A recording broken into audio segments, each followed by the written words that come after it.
Good afternoon, ladies and gentlemen, and welcome to Yankee Stadium and the New York Yankees' 75th Old Timers Day. This year, as part of Old Timers Day, we're celebrating the 25th anniversary of the 1998 World Championship team. At this time, ladies and gentlemen, please direct your attention to the video board as we look back at that historic season. And 100 wins at this early stage. Bernie wins the batting title, and the Yankees going to win 114 games. There they are, your 1998 record-setting New York Yankees. 30 years in this game. Every day it seems like we see a little something different from this team.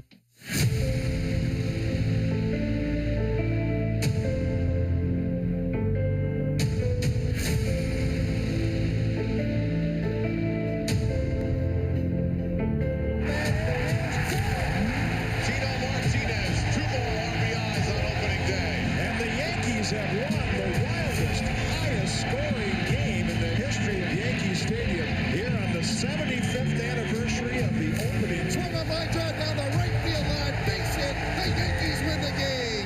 An RBI single for Martinez. Swung on, and there it goes to deep right. Ball game over. Burn, baby, burn. Out of the right field, this is going to be it. Bruce has come through again, and the Yankees win it here in the bottom of the ninth inning, and they do it again. Base hit. An improbable Yankee victory in this magical, mystical year. In the hole beyond there, they're standing in the right field, and the Yankees have won on the RBI single by Derek Jeter. And Hideki Rabu picks up his first Major League shutout. David Wells is down to one more out. And what a stage. Everyone on their feet. Swung on. He's going to get it. O'Neill near the line. He makes the catch. David Wells has pitched a perfect game. Baseball immortality. Swung on, there it goes. Deep right. It is high. It is far. Oh, it's gone. In the upper deck.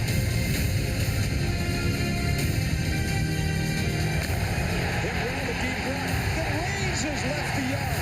And this 75-year-old stadium is shaking right now. And there's a look at Orlando Hernandez. Breaking ball swung on and missed track right. El Duque is dealing. And he's got New York for one night. Listen to the ovation. As Valentin grounds towards short, and the New York Yankees are the champions of the American League East Division. To deep center. And this ball is gone. A grand slam home run for Darryl Strawberry. Do you believe it? Swung on into the deep to left field. Grand slam, Shane Spencer. Oh, baby. That's his third granny of the season. He owns New York.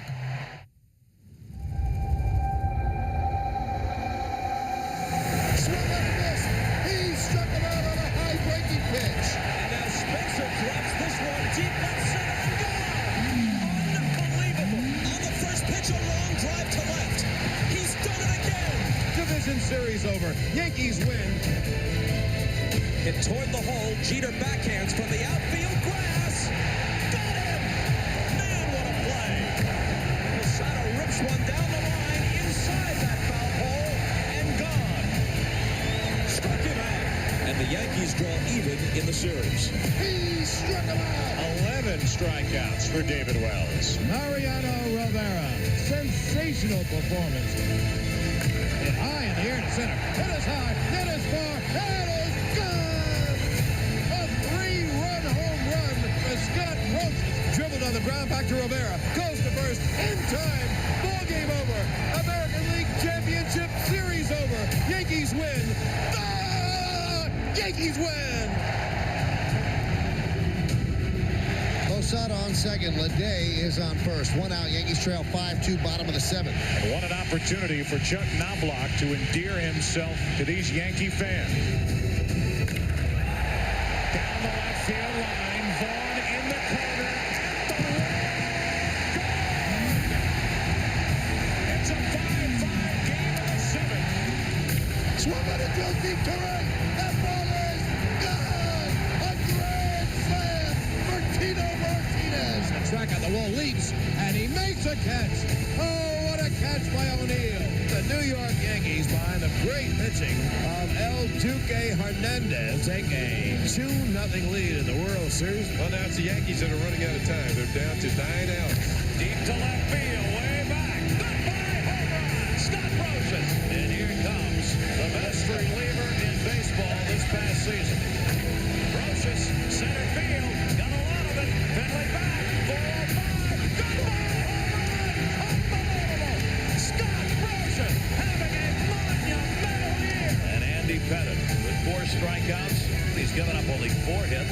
Yankees have a 3-0 lead. They are on the precipice. Swung on to third base. Scott Roses, probable MVP. The Yankees are world champions. In our lifetime, we will probably never see this again. 125 wins, unheard of. They did it with class, they did it with elegance, and they did it with grace, and most of all, they did it with dominance. They are an amazing baseball team, and if you are a New York Yankee fan, you should have a very broad smile on your face right now, because it doesn't get better than this.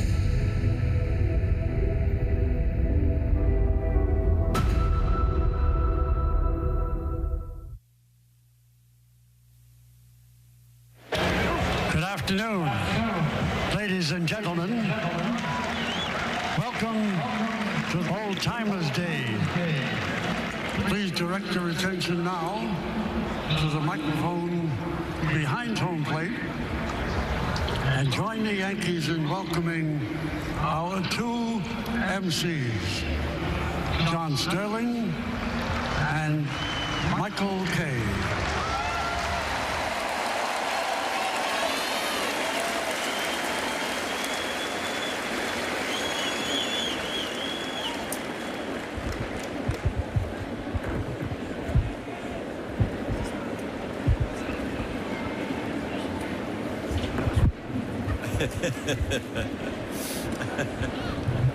You need a course in engineering. Well, it's always great to hear that legendary voice at Yankee Stadium, and we welcome you to the 75th annual Old Timers Day at Yankee Stadium. Can you believe this is the 75th year the Yankees are honoring their former players? No professional sports team has a history like the Yankees. The Yankees have been to the World Series an amazing 40 times. They've won the Fall Classic 27 times, more championships than any other team in the history of professional sports. Well, today we welcome home some of these world champions, as well as all-stars, Yankee captains, and even a few Hall of Famers. Well, today, we're happy to have with us most of the 1998 championship team. That's right, a team that 25 years ago, between the regular season and postseason, won 125 games, the most wins in a single season in baseball history. And this group of guys was the definition of a team, with everyone working together and seemingly a different hero every day.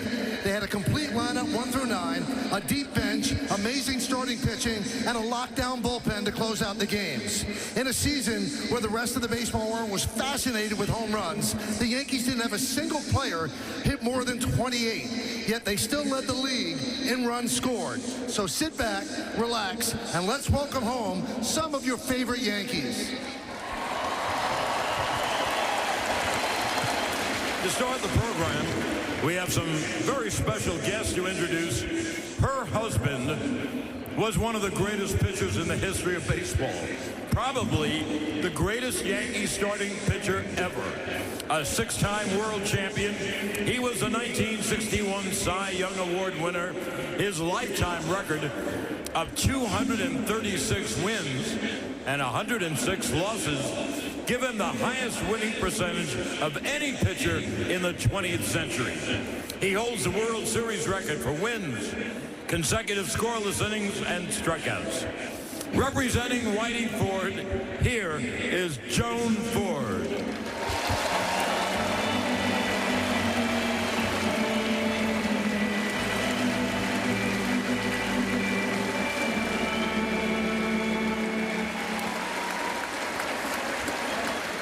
Her husband played for the Yankees in the 1950s and helped lead them to 5 world championships, hitting .333 in those World Series. Later, he became the Yankees manager, leading them to 2 more World Series titles. In all, he was a part of 7 Yankees World Championship teams. Representing Billy Martin, let's hear it for Jill Martin.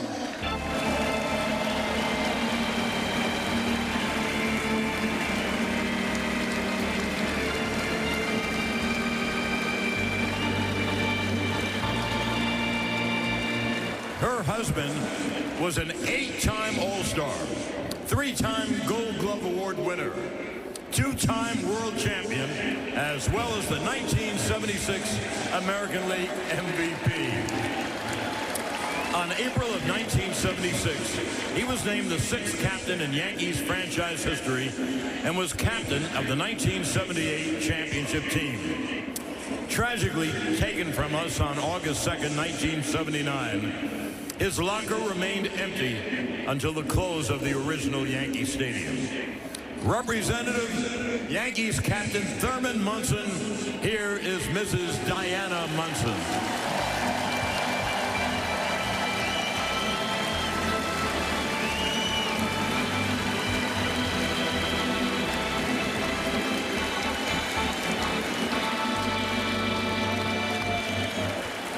Now, we have some very special guests that are back for their first Old Timers Day as we help celebrate the 1998 championship team.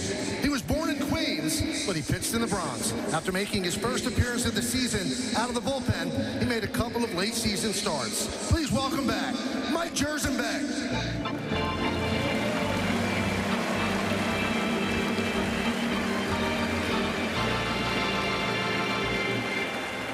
He came up from the minors and added depth to the bullpen in the middle of the season. Ladies and gentlemen, Todd Erdos.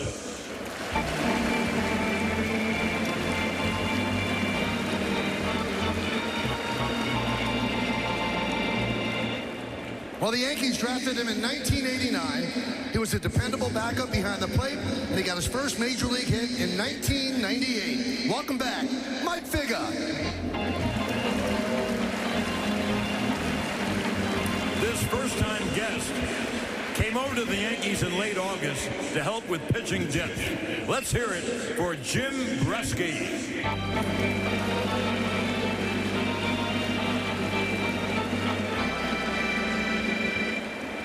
He was the Yankees' first-round draft pick in 1997, and he got his first major league win in 1998. Ladies and gentlemen, Ryan Bradley.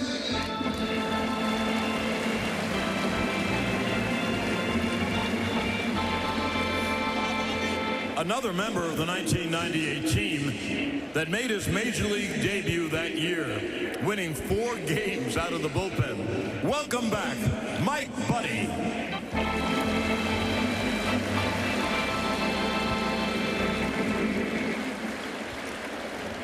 Well, as we honor the 1998 team today, we also have some alumni that have become staples at Old Timers Day. During his 4 years in pinstripes, he was a dangerous bat in the lineup, leading the team in home runs in 1990. Boy, did he have a rifle for an arm. In both 1989 and 1990, he had the most outfield assists in baseball and had an outstanding 45 outfield assists while playing in the Bronx. Let's welcome back Jesse Barfield.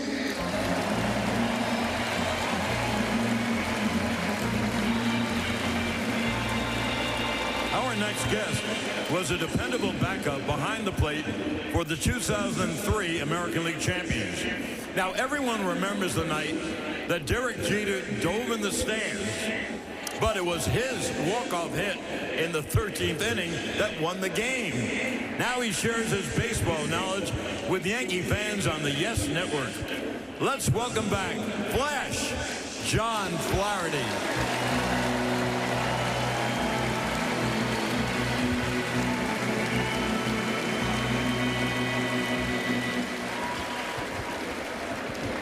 Well, he came over at the trade deadline in 2003 and hit one of the most memorable home runs in Yankees history, as his 11th inning walk-off home run in Game 7 of the ALCS sent the Yankees to the World Series. And just like Bucky, he earned a similar middle name in Boston. Now he's in his 6th season as Yankees manager. Please welcome Aaron Boone.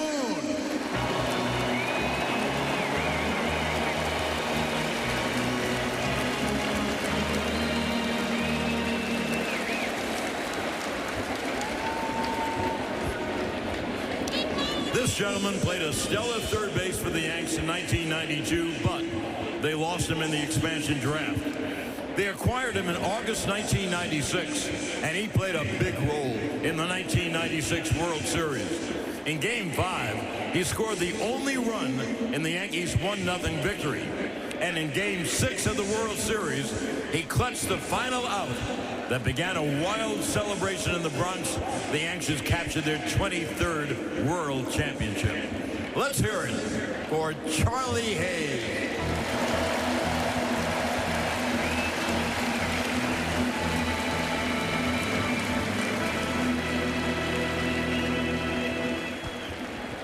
Well, this next guest spent 3 seasons as a Bronx Bomber from 1978 to 1980. Who could forget the 1978 series when he had 3 hits in both Game 5 and the deciding Game 6. He would bat .438 with 7 hits in the World Series and drove in 2 runs in the Game 6 clincher. Say hello to Brian Doyle.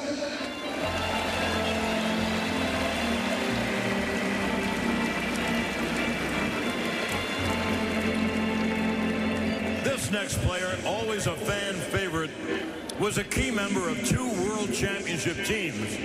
In 1976, he was an all-star and led the Yankees with a .312 batting average and 43 stolen bases. During the 1977 championship campaign, he once again led the Yankees in hitting and stolen bases. Then, during the 1978 postseason, he batted .379, helping the Yankees repeat as champions. One of the fastest men ever to wear the pinstripes. It's Mick the Quick River.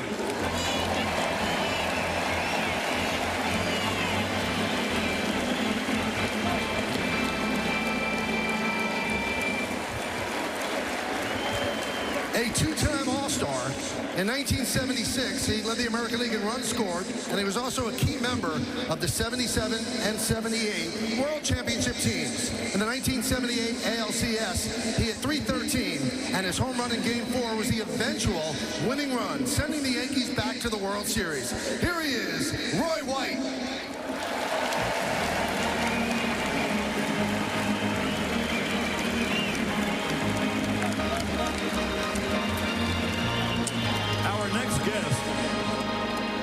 Was a 3-time All-Star for the Yanks, and this year marks the 45th anniversary of one of the most memorable home runs in Yankee history.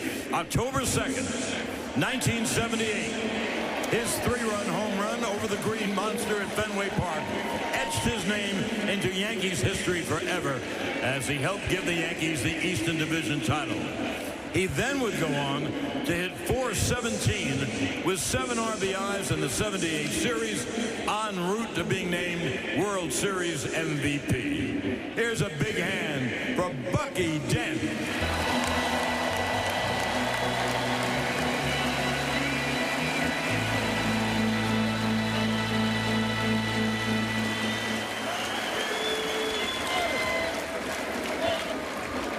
Well, he was already a legend in his native Japan when he signed with the Yankees on December 9, 2002, bringing his powerful bat to the Bronx.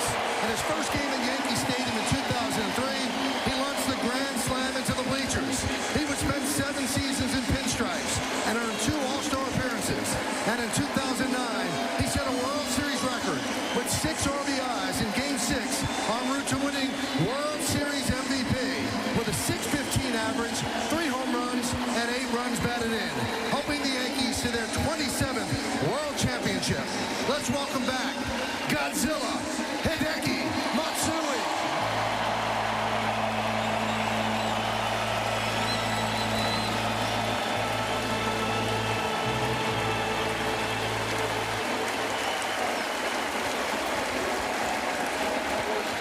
This career Yankee won 16 games in 1977, another 2 games in the postseason.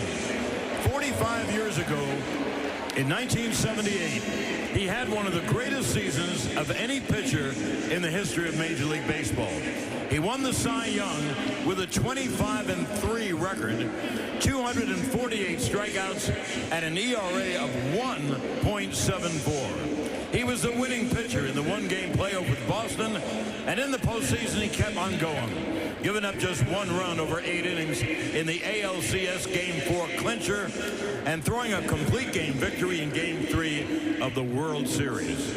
He twice led the league in wins and an earned run average.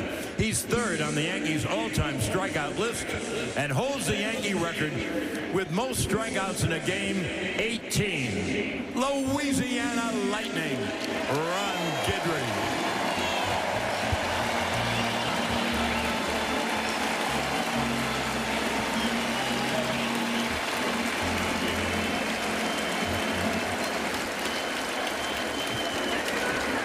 Well, as we return to the 1998 team, one of the key members of the team just had shoulder surgery on Thursday, so unfortunately could not be here today.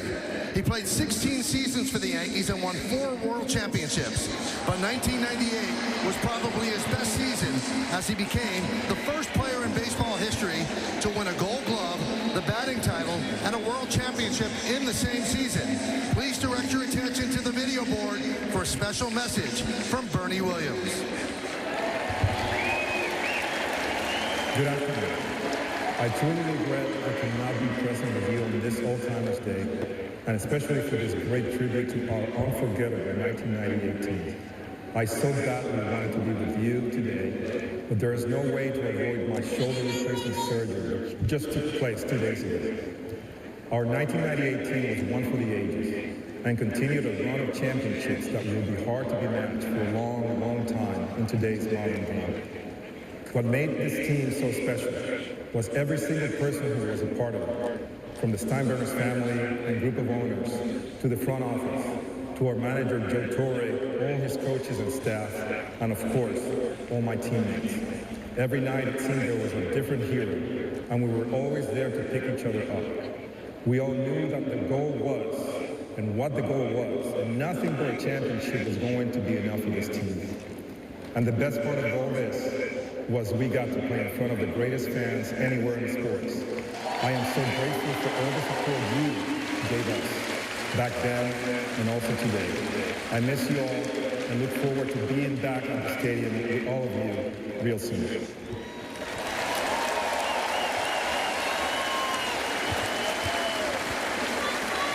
Our next guest spent 7 seasons with the Yankees and was a member of 4 World Championship teams. A broken left hand suffered in spring training cost him most of the first 2 months of the 1998 season. The consummate utility infielder, when he returned, he started at least 3 games at every infield position that season.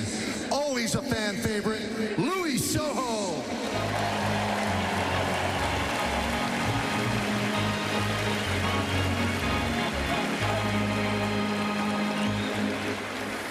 This fan favorite provided a spark off the bench with his great speed. He hit .370 in 1998 and hit his first career home run that season. Please welcome back Homer Bush.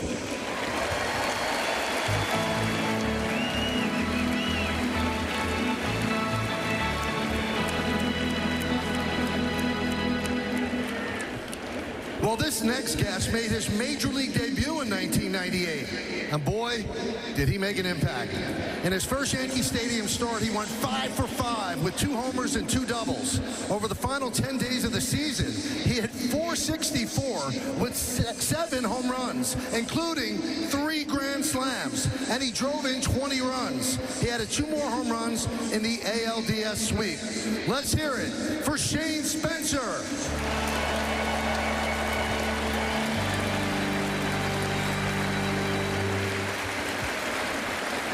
If there were utility pitchers, this next guy would have fit the role.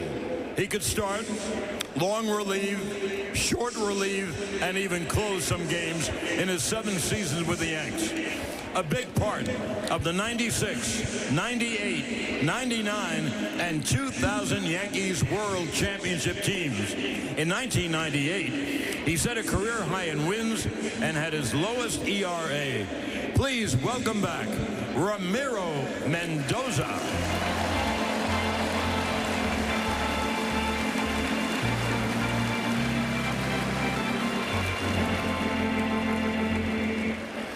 Well, this next guest is back for his first Old Timers Day.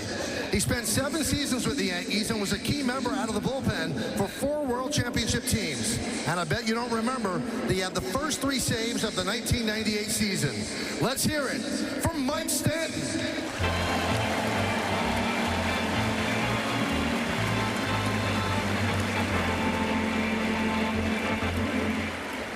This tall lefty was a key member of the Yankees bullpen on both the 96 and 98 championship teams. He appeared in 13 postseason games and never gave up a single run. 1998 was his best year with the Yanks. He had a 1.67 ERA, a 0.85 whip. They were both personal bests that year and led the Yankees in both categories. Let's welcome back the big Australian, Graham Lloyd.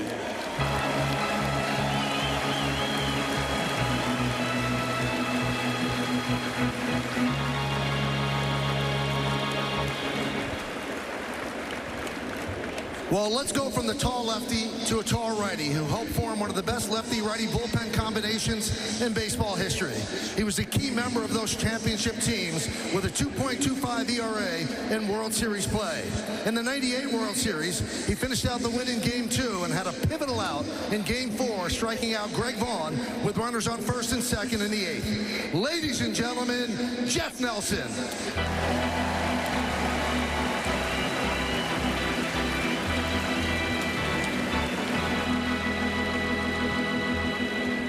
This next guest spent 5 years with the Yanks and helped them win 3 world championships.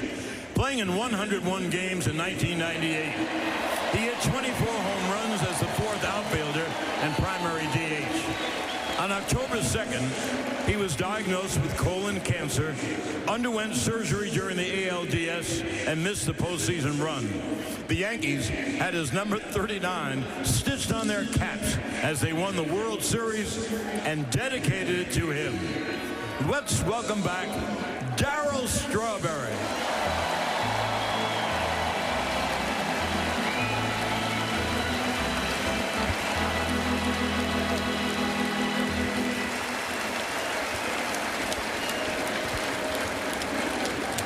Well, he was one of the most popular pitchers on the World Championship teams at the end of the last century.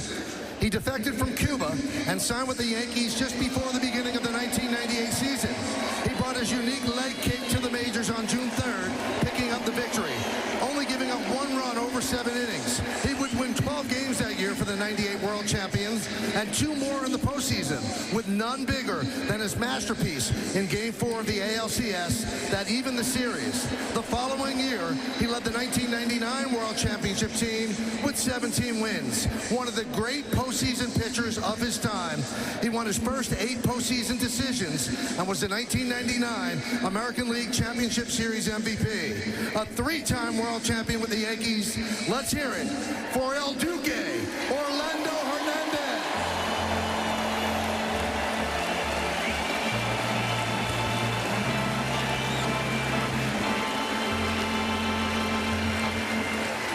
Our next guest was one of the greatest leadoff hitters of all time.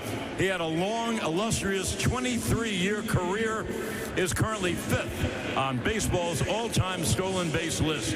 In 1998, he was 2nd on the team with an amazing .395 on-base percentage and reached a couple of career milestones that year, stealing his 800th base and getting his 25th 100 hit. Welcome back, The Rock, Tim Raines.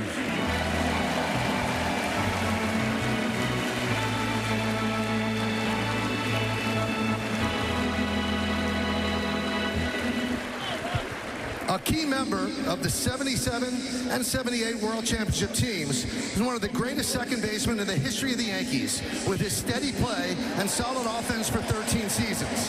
He led the 78 team in stolen bases and also had the highest on-base percentage on the team. This former Yankees captain appeared in 5 All-Star games while wearing pinstripes and is 4th on the Yankees all-time stolen base list. After retiring, he was the 3rd base coach for 4 Yankees World Championship teams, including the 1998 squad. Always a fan favorite, Willie Randolph.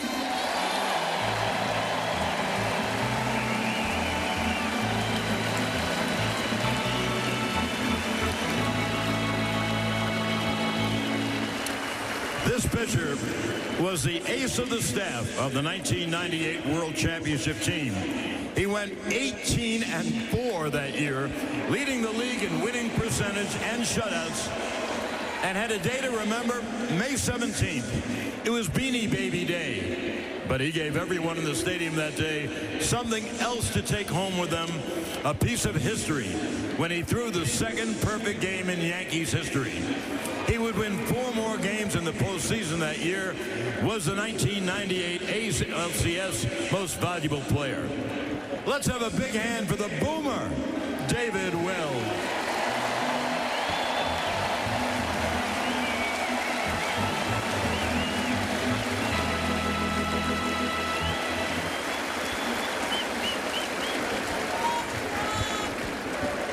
This Yankee was a key member of 4 World Championship teams, a 2-time All-Star while in the Bronx. In 1998, he led the American League with 20 wins, led the Yankees with 209 strikeouts. He was 6-1 in the postseason as a Yankee. And on July 18, 1999, he would forever etch his name in Yankees lore when he would pitch the 3rd perfect game in Yankees history. Let's have a warm welcome back for another one of my Yes Broadcasting partners, Coney, David Cone.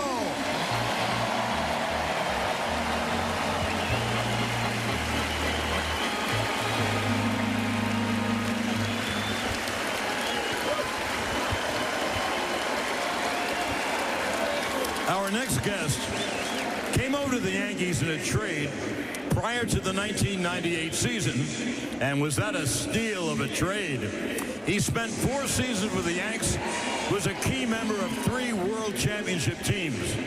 In his first season in the Bronx in 1998, he hit .300 with 19 home runs and 98 RBIs.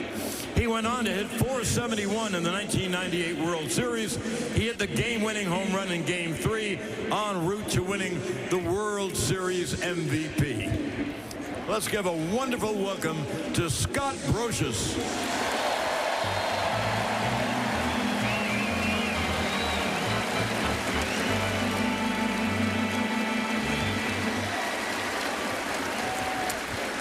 Well, this old-timer spent 9 seasons patrolling right field. A 4-time All-Star, he hit over 306 times and led the American League in hitting in 1994. One of the fiercest competitors Yankee fans have ever seen. He was a key member of 4 World Championship teams. He had a monster season in 1998, hitting .317 with 40 doubles, 24 homers, and 116 ribbies. Now, he's another one of my broadcasting partners on the Yes Network. Ladies and gentlemen, the Warrior, Paul O'Neill.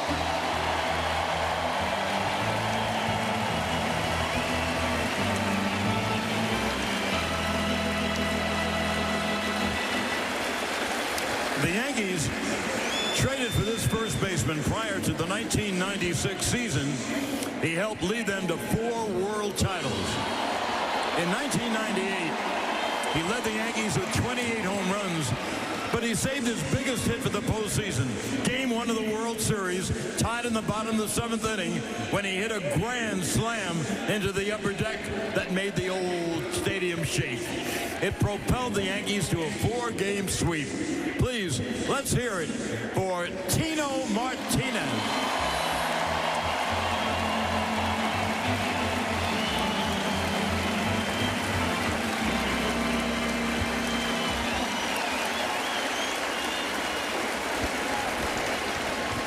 Named manager of the Yankees prior to the 1996 season, he led the Bronx Bombers to their first World Series title in 18 years. He managed the Yankees for 12 seasons, and his second in franchise history, 1,173 wins as a manager. He's 5th on baseball's list of all-time winningest managers. He is one of only 2 managers to lead their teams to 3 consecutive championships, and in 1998, he led them to a major league record 125 wins. During his 12 years in the Bronx, he led the Yankees to 6 American League pennants and 4 World Championships. And in 2014, he was inducted into the Baseball Hall of Fame. Ladies and gentlemen, let's hear it for Joe Torre.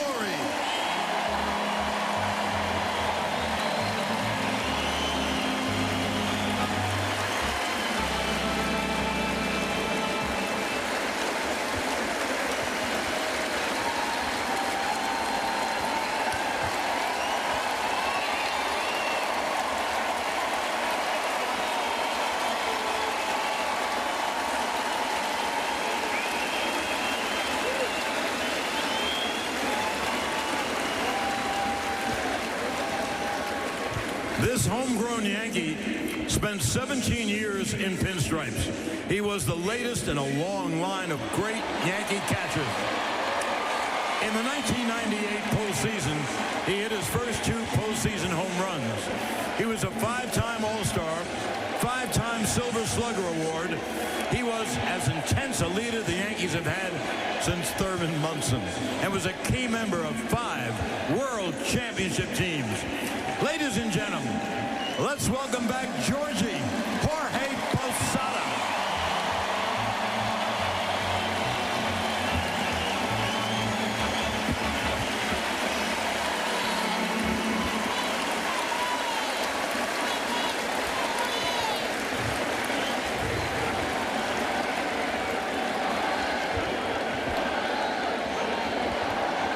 He won 12 games as a rookie in 1995, and in his second season, he led the American League with 21 victories. For 15 seasons, he proudly wore the pinstripes, gave one of the most intense stares in from the pitcher's mound, and had one of the best pickoff moves anyone had ever seen.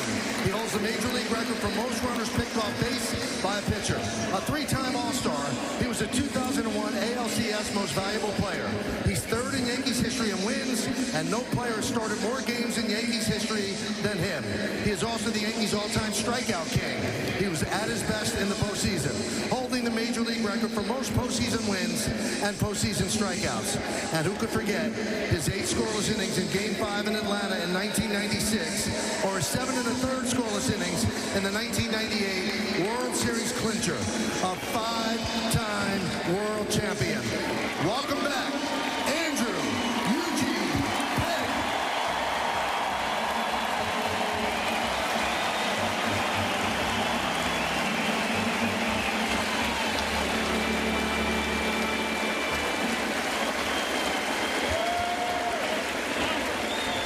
He began his career as a starter before being moved to the bullpen.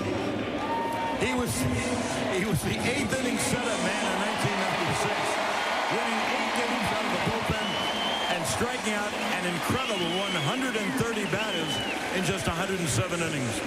And also, after saving Game 5 that year, Joe Torre decided to hand him the closer's role in 1997, and boy, did that ever work out. He was a 4-time American League saves leader, 5-time American League roll leads relief pitcher of the year, 3-time American League delivery man of the year, a 13-time All-Star. He was even better in the postseason. He has the lowest postseason career ERA in baseball history. He holds the baseball record for most saves, ironically, 42.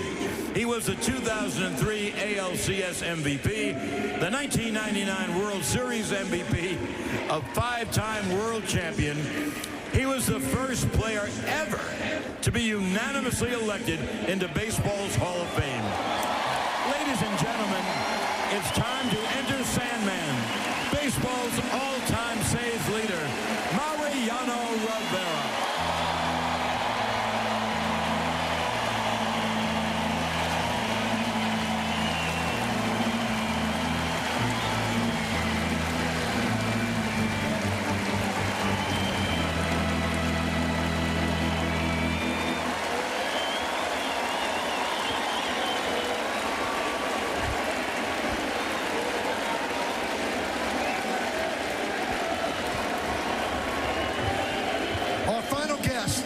Is back for his first Old-Timers Day.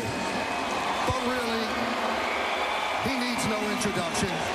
A 14-time All-Star, 5-time Gold Glove Award winner, 5-time Silver Slugger Award winner, the 96 American League Rookie of the Year, the first player to win the All-Star Game MVP and World Series MVP in the same season, has the 6th most hits in Major League history, and is a 5-time world champion. In 1998, he had .324 with 19 home runs, 84 ribbies, 30 stolen bases, and an American League high 127 runs scored. 1998 was the first of 8 seasons in his legendary career in which he tallied at least 200 hits. In the World Series against San Diego that year, he had .353 during the 4-game sweep. The face of the Yankees franchise for almost 20 years. Please welcome back the captain,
Ladies and gentlemen, will you please rise?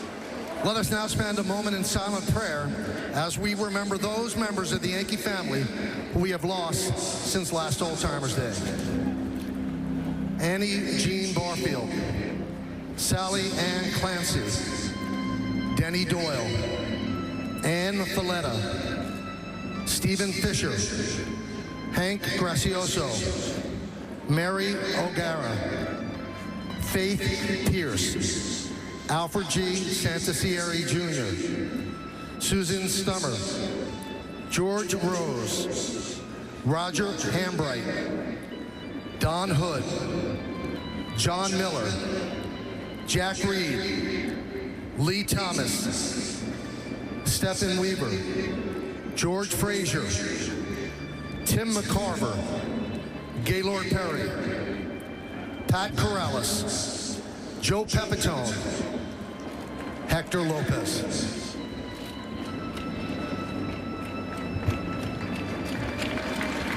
Thank you. Now, it's my pleasure to introduce my good friend, the birthday girl, and my partner on radio. Next year, it'll be 20 years.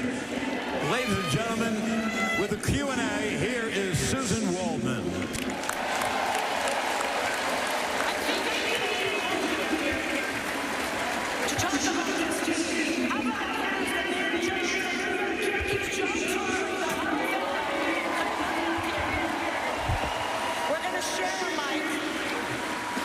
We've shared a lot. You're going to share with me. We're going to share. You know, I can't get the mic away from you. What do you mean? It's in my hand here. I think what people don't know, this team didn't start off all that great in 1998, and I want to go back to 1997. The worst plane ride home I've ever been on. Angry, cold. You lost to Cleveland. Things changed right there, didn't they, on that plane ride home from Cleveland? Well, the team was just so distraught after winning in '96, Susan, that they didn't assume they were going to win. They just expected to because they felt they were better. It was really tough, that last game 5 against Cleveland. You know, Paul O'Neill hits a double. Bernie Williams makes the last out with a ball, you know, to left center field. And I was going to have a meeting after the game, and I had to find Bernie. Bernie, it took me time to scrape him off the steps outside in the dugout. And little did I know at the time, but these guys, you know, made a commitment to themselves about 1998. And the first thing that happened was Kenny Rogers is traded to Oakland for a player to be named later. What it turned out to be was third baseman Scott Brocious, who ended up being the MVP of the World Series, had 98 RBIs from the 7, 8, or 9. Scott Brocious, where are you? Right there. All right, get up to this microphone. Let's go. Scott Brocious. Okay, you come to New York, you've been on the West Coast your whole life. What's it like for you to walk in here, go to spring training with the New York Yankees, being on the West Coast your whole career? Yeah, well, number one, I think coming here as a visiting player was highly uncomfortable. Coming to the stadium, the fans, everything that you face, it was not a comfortable place to be. But showing up here as a Yankee didn't take long at all to get real comfortable. You know, you're talking about the end of the '97 season and how it played into '98, and being the new kid on the block, we're sitting around in spring training one morning, and really my first day meeting a lot of these guys and having conversations with them. And what struck me, it still strikes me, and talk about it today, is every conversation in the clubhouse is about winning. Every conversation from day one in spring training was about getting back to the World Series and about winning. And that's what this team, you know, really was all about. Winning was most important. And you did a lot of that. And what was the feeling? We just saw you running around the bases as you looked at that home run. What was that like off of Trevor Hoffman? Yeah, you know, I'm talking to Tino about this. You always wonder if you're in that situation, would you be able to play it cool, or would you get kind of emotional? And I think I kind of learned right away that I'm not the play it cool kind of guy. There's a lot of emotions. It's just joy. It's like being a kid again and playing the game. Thank you. And the next thing that happened, go ahead. No, I just wanted to, you know, I got a little cocky, I think, when you hit that home run off Trevor Hoffman. And I'm sitting next to Zim on the bench, and you threw those arms up at first base. I said to Zim, I said, that's the cover of Sports Illustrated. I was a little ahead of myself, but it worked. And I think that other people don't know also, thanks, Guy, is that games that we played in San Diego before the season, Mariano fell in a hole at San Diego State and pulled his groin. And so for the first, I don't know, 3-4 weeks of the season, there was no Mariano Rivera, but there was Mike Stanton. So Mike Stanton, it's your first Old Timers Day. Come on up here. First 3 saves of the year was Mike Stanton. Yeah, that's right. And I remember we were a little punchy starting the season. We had a good spring, and then we went out west, and you know, all of a sudden we couldn't find a win. We had a meeting in San Diego, and if I remember correctly, Michael, the last out you got to get us on our way home to win a ball game was to get that monster out, that right-hand hitter that Mariano didn't have very good luck against. Yeah, that was Edgar Martinez, and I think he hit a line drive to Bernie in center, almost knocked Bernie over. First, I would like to thank everybody. It's been, I don't know what it's taken so long for me to get back, but this is awesome. This will not be my last one, but yeah, after that win, I don't think we lost very much after that. Well, I know that personally, but, you know, we came back to New York for the welcome home dinner, and with all the talk about, you know, we have to make some changes after the first 5 or 6 games, George Steinbrenner came over and says, you're my guy. Well, you know, that carries a lot of water at times, you know.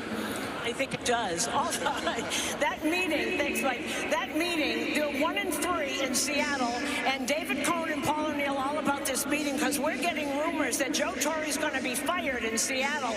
David and Paul, you want to come up and talk about that game in Seattle when you guys had that meeting? Paul hates to do this, but it's time. David Cohn and Paul O'Neill.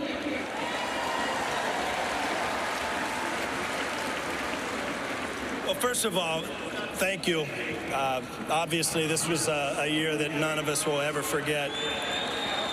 Second of all, Coney, you and I have the opportunity every day to have a microphone in front of us, so we say things sometimes that we have to explain. But we all like Joe Torre, so we didn't want him to get fired, so we started going on a winning streak. What else can you say? But you know what, Skip, you used to always say in the meetings, sooner or later the cream will come to the top.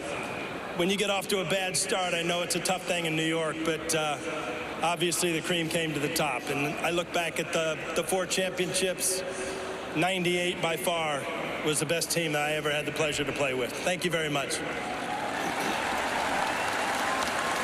Just want to say we love you, Joe.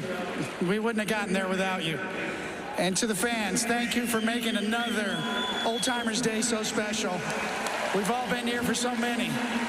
To the Yankees players currently, thank you for being out here. To the Milwaukee players that are out here, thank you for being out here. This is baseball history right here. These are the greatest fans in the world. Thank you. And I remember having a meeting in Cleveland after losing an ugly game 2 in the championship series. And I was telling these guys they're going to have to, you know, relax and have some fun. Because when you win 114 games in the season, the pressure is enormous that you know, you'd better win or nobody's going to remember what you accomplished during the season. And Paul O'Neill came up to me when I told everybody to have some fun.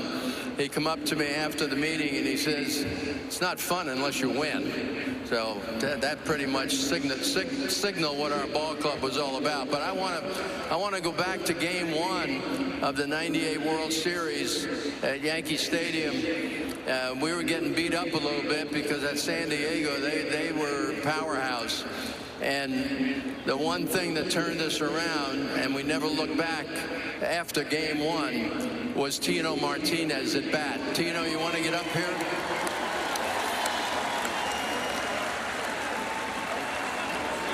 The bases loaded, left-hand hitter, left-hand pitcher, Mark Langston. Give us a little rundown in your mind, because I know, and you know, I think everybody knows by the passion you showed for your whole career here, is, you know, what was going through your mind when you got up to the plate? Well, I mean, basically, it was a tie game, and bases are loaded, and I was just trying to get a good pitch to hit. Trying to hit it hard somewhere to keep the rally going and get the next man up. And fortunately, I got a really good pitch in the 3-2 count, belt high, and I obviously hit it really well, and it went out of the ballpark. And I don't hit a whole lot of no-doubters, but that was a no-doubter, and I got to enjoy my run to first base and watch the beer flying up there and the fans going crazy. It was probably one of my most favorite trips around the bases. Thanks to you guys. And one of the things about that, every time Mark Langston, who broadcasts to the Angels, is here, they play that home run, and he's screaming out the window from the press box, I struck him out, I struck him out. Yeah, that 2-2 pitch was close, and I tell everybody, you know, if let's just say they called it a strike and I got rung up and it's a 7-7 game in the 7th inning, does anybody think we weren't going to win in the 8th and 9th inning anyway?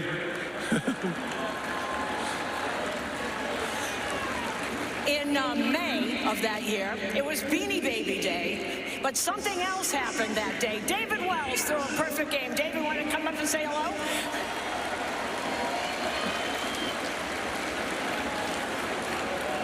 You know, kids have that Beanie Baby from 25 years. And what do you remember most about that day besides David Cone coming to you in the 7th inning and saying, I think it's time you break out the knuckleball?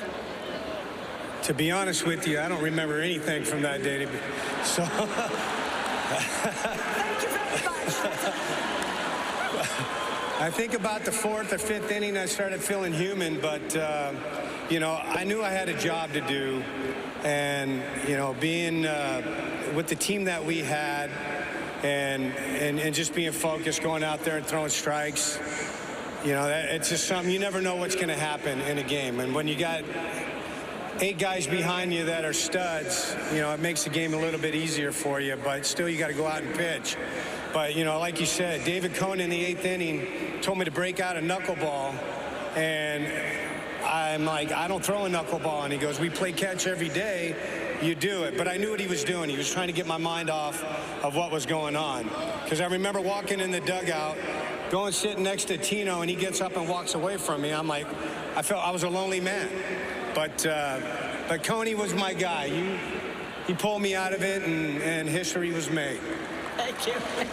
Also in May, I got to tell you, if you ever need to be in a foxhole, you want to be in a foxhole with Graham Lloyd and Darryl Strawberry. When Armando Benitez hit Tino Martinez on the shoulder, those two guys showed exactly what they have. And Tim Raines can put the cherry on the cake afterwards. And we talked to Graham Lloyd, Darryl Strawberry, and Tim Raines. Come on up there.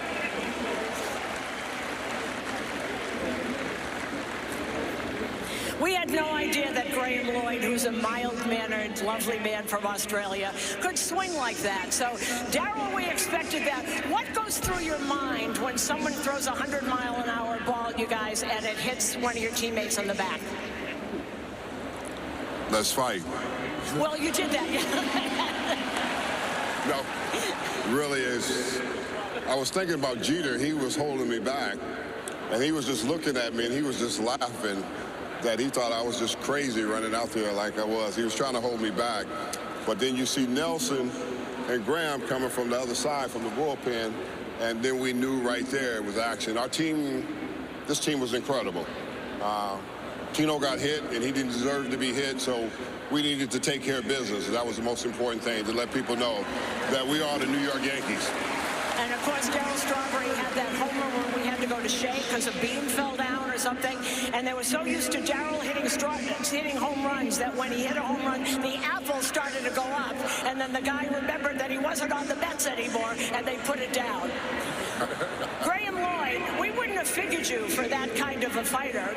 I want you in the foxhole with me and Joe if something happens. Yeah, well, Nelly was upsetting me all day down in the bullpen, so I had some aggression going. So, no, it was one of the points where it sort of happened before when Tino was over with Seattle and Edgar Martinez hit a 3-run shot. So me and Nelly said, well, if he does it again, we got to go get him. So we looked after our teammates, as we said, and we came together. And it was one of those times that I think we really pulled the team together as well.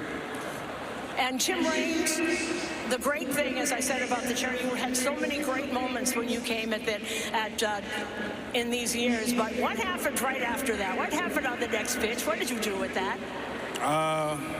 Took him deep. Yeah. You know, it was one of those situations where, you know, everybody was upset, especially on the Yankee side, about what happened. And, you know, I was going to be the next guy up, new pitcher. But I felt like we as a team, and me as being a part of the team, had to send a message to those teams that you can't mess with the Yankees. Cannot mess with the Yankees. And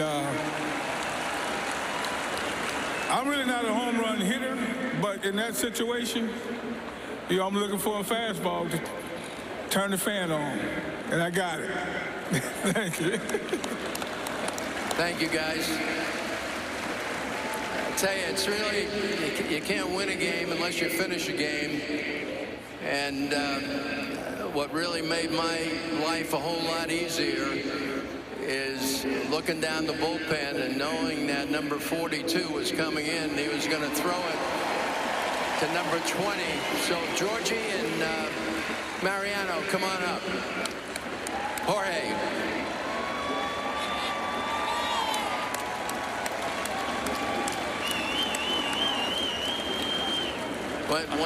When Mo comes into the game, I mean, first of all, you're the catcher, and you know you put down the signs. Is there what conversation would go into his coming into the game? Well, make my job a lot easier also. Yeah, it was just about if there was a guy on second base, what sign we were using and stuff like that. But he only had the number 1, so it was a lot easier. Just go ahead and throw it. You know, it was very a lot of fun to have him on the mound. I said, bring it on. We need a translator. Come on in. Mo, you finished it. You're not finishing here today, but see if you can hold them. It was Sato. It was his fault. He always brought me to. Most of the time when I was already on my way to throw, he's still giving signs. I said, brother, get ready, Sato, because it's coming. So, but he always got me ready, though. One of the things about 1998, there was the year that Jorge Posada stopped being the future catcher and became the present catcher. And you just had an amazing career, and we all thank you for that. I do have a question for you, Mr. Posada. When David Wells is throwing that perfect game, do you think if I'm calling for the wrong pitch, he's going to give up a hit and it's going to be my fault? Yeah, you can't think like that. So you just go through your scouting report and, you know, you try to think of the at-bats before and you try to mix it up. David was fun for me to catch because he obviously I had to call the game, but he had unbelievable stuff. It made my job easier. One of the things that Georgie told me once years ago is that you have to treat all the different pitchers differently. David Wells has a very different personality than David Cone, and your buddy El Duque over there, you used to get him mad because he was great. The good thing about El Duque, do you know that he never would have pitched if David Cone did not get bitten on the finger by his mother's dog? It's a true story. Remember that, David? Yes. Well, he would have pitched eventually, but not that day. Duque, you want to come up and say hello here? You don't have to, but you can.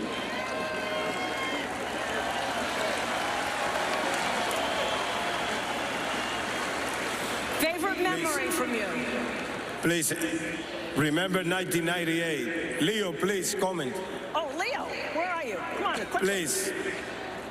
Yep. Leo is a translator for Duque and for Alfonso Soriano. I know you're a grandfather. Leo, get for out today. there. Come on, get out there. El Duque had so many important games. And what is his favorite memory besides throwing the glove with the ball in it to first base? Más bonita, además de tirar el guante primero. La más importante, mi primer día que lancé, que tuve la oportunidad de lanzar en el Yankee Stadium por la organización y por supuesto cuando la organización me da la oportunidad de jugar después de haber estado suspendido por 2 años y medio de jugar el béisbol. My most important one was my first start here at Yankee Stadium, getting the opportunity to pitch professionally after being suspended for 2 years and being able to do what I love, play baseball. Thank you. Thank you. Great to see you. Thank you. Thank you. We have a couple more people. Look at them, the core four all sitting together over there in the end. Andrew Eugene Pettit, come on up here.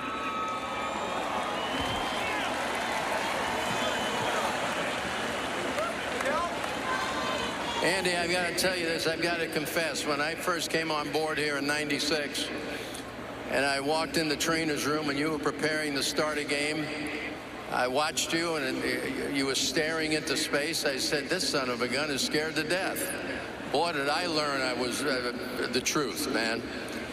Tell us about, you know, 1998. What stood out for you in 1998?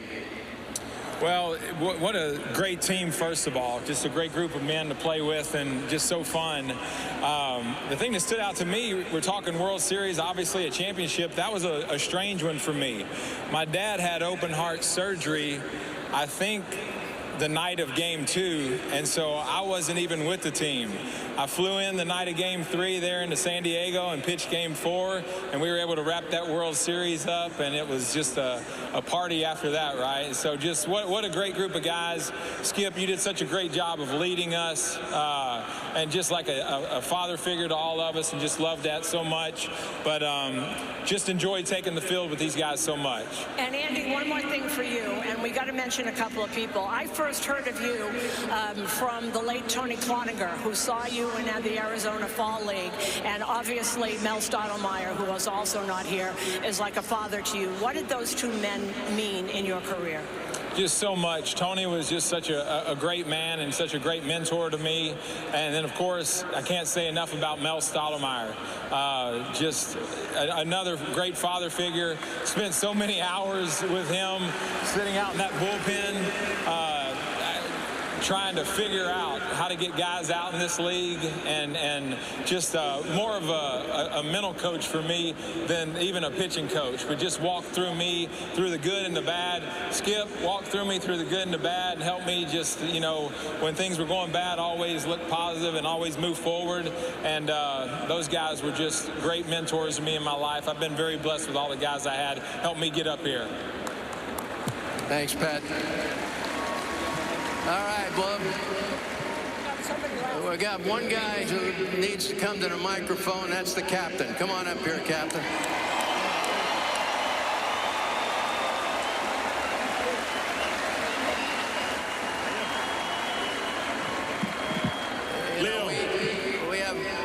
Leo, we need an interpreter. An interpreter. Hey, you know, from our coaching staff back in '98, there are three missing, you know, Mel and Don Zimmer and Tony Cloninger. And I know you had a great relationship with Don Zimmer. He was holding your bat and you'd rub his head and the whole thing.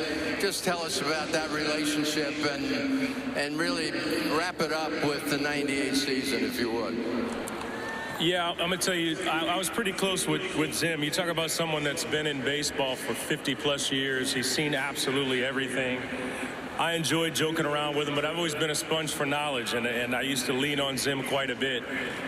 You talk about the 98 team. I'm a little biased, but I'd put that team up against any team that's ever played this game. We had basically won a division in about May, but we continued every single day to win. That's the only thing anyone cared about. They didn't care about personal statistics. The only thing they cared about was winning. So 98 team is always going to be special. And just one last thing to the fans. Thank you all for being here. Thank you to the Yankee organization, because they do a great job bringing us all back here. We get a chance to spend some time together and reminisce. So thank you all for coming.